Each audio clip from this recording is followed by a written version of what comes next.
Sadly, this is a sight we know all too well. Austin Forkner on the couch, healing from an injury that has ended another season. Now, you gotta say, caveat to this, he did 99.8% of this year, and he was out of contention for the SMX playoffs. So, does it really hurt anything? No. Does it suck to see that, the first year that he could have almost made it through, even if it was a quiet year? It's a build back on a new team, just kind of finish the year, have that under your belt that you can say, I've actually done it.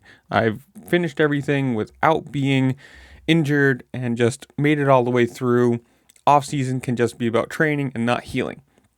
Obviously, this happened last week in St. Louis, and before the race, he posted on his Instagram saying, quote, "Unfortunately, won't be racing tonight. Dabbed my knee in practice in the turn before the rhythm and can't really straighten it without pain, pressure, and instability. Didn't even fall, just a small dab, but I think it twisted as well, which may have done it. Most likely just a meniscus with what I'm feeling, but I'll be getting an MRI on Monday, so we will update after." Now, obviously, this is the Saturday of the Vegas final as I'm recording this. So before this, we now know he is, out with that picture. No surprise. But the update is, quote, "Unfortunately, just as I thought, I had a pretty big bucket handle tear in my medial meniscus." Tell me if I'm saying that wrong. I don't know. I'm not a doctor. Luckily, ACL was okay. I had it fixed a few days ago, and I'll be back soon. In the meantime, I have my best buddy to hang out with, obviously his kid.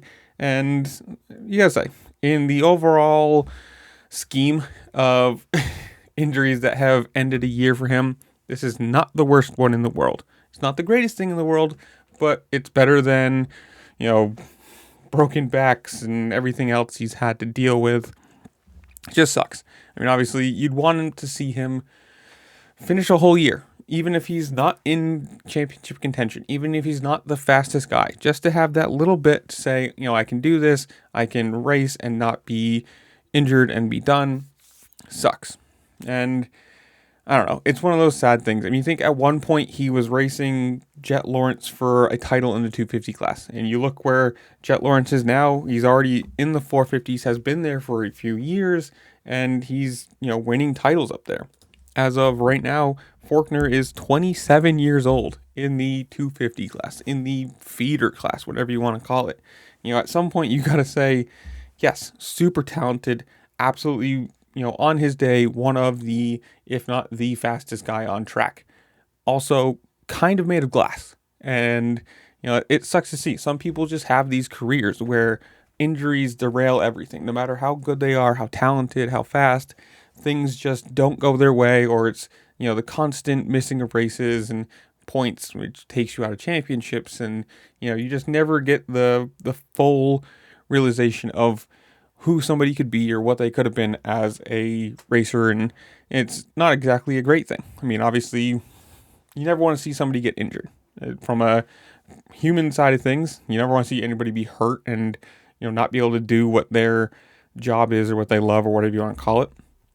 From a fan side or production side of things, you don't want to see people get injured because it diminishes the product. I mean, these are, especially the guys that are on factory bikes with the big sponsors that should be podium to, win championship contenders. You want them out there all the time. You want these guys with the best speed racing each other for the best product and, makes the most exciting viewership and championships. But it sucks to see that, another year has ended before the actual end of it for him. But luckily it is, like he said, just a small little meniscus tear that's fixed, and hopefully next year you can come out, faster, being on, I'm assuming, Triumph again next year, and we'll see where it goes from there. But comment down below. Tell me what you think. Are you happy SMX is over? Are you happy with who won? Granted, this is filmed in the future, so I don't know who won.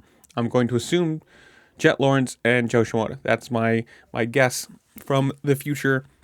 Whatever it is, comment down below. Tell me what you think. While you're down there, make sure to like, share, subscribe. Do all the fun things this platform allows you to do, because it really just helped me out, and I appreciate it. And with that, I'll see you later. Peace.